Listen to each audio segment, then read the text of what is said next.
দর্শক শ্রোতা, আজকের বিষয় হচ্ছে আঞ্চলিক ভাষায় একটা কথা আছে,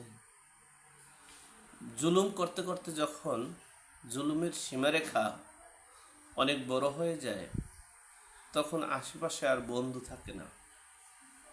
যখন মনে করে যে সবাই জোর সাথে গেলে তারও বিপদের শেষ নাই, তখন আর বন্ধু পাওয়া যায় না। ঠিক তেমনি ইসরায়েল একটা আগ্রাসন রাষ্ট্র। তারা মার্কিন যুক্তরাষ্ট্রের মদদে, তারা মার্কিন যুক্তরাষ্ট্রের সহযোগিতায় এই ইসরায়েল ইরানের সাথে যুদ্ধে জড়াচ্ছে। তারা ইতিপূর্বেই ফিলিস্তিনি, গাজা, তুরস্ক সহ বিভিন্ন দেশের সাথে তারা যুদ্ধ করেছে, হামলা করেছে, করে তারা নিজেদেরকে নিজেরা এই রাষ্ট্রের সকল পার্শ্ববর্তী দেশগুলোর কর্তৃত্ব স্থাপন করতে চেয়েছে, যে জুলুম, অত্যাচার এবং হামলা মামলার মাধ্যমে।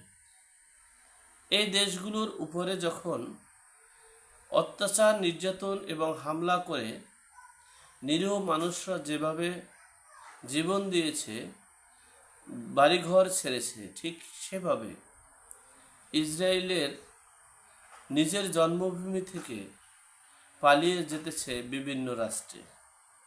একটা প্রবাদ আছে, আপনি যে কর্ম করবেন সে কর্মের ফল আপনাকে ভোগ করতেই হবে। আপনি এই ইসরায়েলের কারণে কোটি কোটি মানুষ গৃহহারা হয়েছে। সময়ের ব্যবধানে আজ নিজেকে যারা শক্তিশালী মনে করছে ইসরায়েল, তারাও এখন গৃহহারা, বাড়িহারা, দেশহারা হতে যাচ্ছে। ইরান একটা শক্তিশালী পদক্ষেপ নিয়েছে, ইসরায়েলের বিরুদ্ধে এই মিসাইল হামলা চালাচ্ছে। অনেক এমনকি এই ইসরায়েল আকাশপথ ব্যবহার করতে পারছে না, বিমান চলাচল বন্ধ, সব কিছু বন্ধ।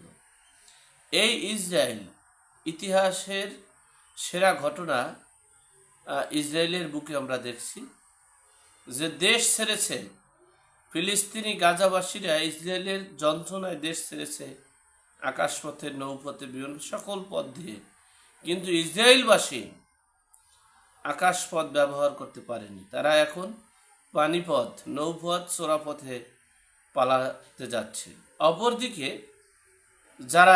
যেই রাষ্ট্রগুলো এই ইসরায়েলের আগ্রাসনে ক্ষতিগ্রস্ত হয়েছে, সকল রাষ্ট্রগুলো প্রস্তুতি নিচ্ছে ইরানের পক্ষে এসে এই ইসরায়েলকে দমন করার জন্য। ইতিপূর্বেই ঘোষণা দিয়েছে তুরস্কের এরদোয়ান, তারা ঘোষণা দিয়েছে যুদ্ধের প্রস্তুতি নিচ্ছে। আসলে যুদ্ধের প্রস্তুতি বলতে তারা কিন্তু ইরানের সাথে গিয়ে যুদ্ধ করবে না, অর্থাৎ তারা প্রস্তুতি নিচ্ছে যে কোনো মুহূর্তে ইসরায়েলের হামলা সে আসতে পারে, সেজন্য তারা প্রস্তুতি নিয়ে রাখছে। অর্থাৎ এখন তাদের অনেক শক্তি হয়েছে। সকল রাষ্ট্রগুলোর এখন, যারা নির্যাতিত, নিপীড়িত রাষ্ট্র, অত্যাচারিত রাষ্ট্র, ইসরায়েলের হাতে যারা অত্যাচার, নির্যাতনিত হয়েছেন, তারা সকলে ঐক্য হয়ে গেছে। বিদায়ী ইসরায়েলের অবস্থা কোথায় গিয়ে দাঁড়িয়ে একমাত্র আল্লাহ পাক রব্বুল আলামিন জানে। তবে একটা বিষয় খেয়াল করা যাচ্ছে, যদি আমি একটা আবেদন করছি যে দ্রুত আপনারা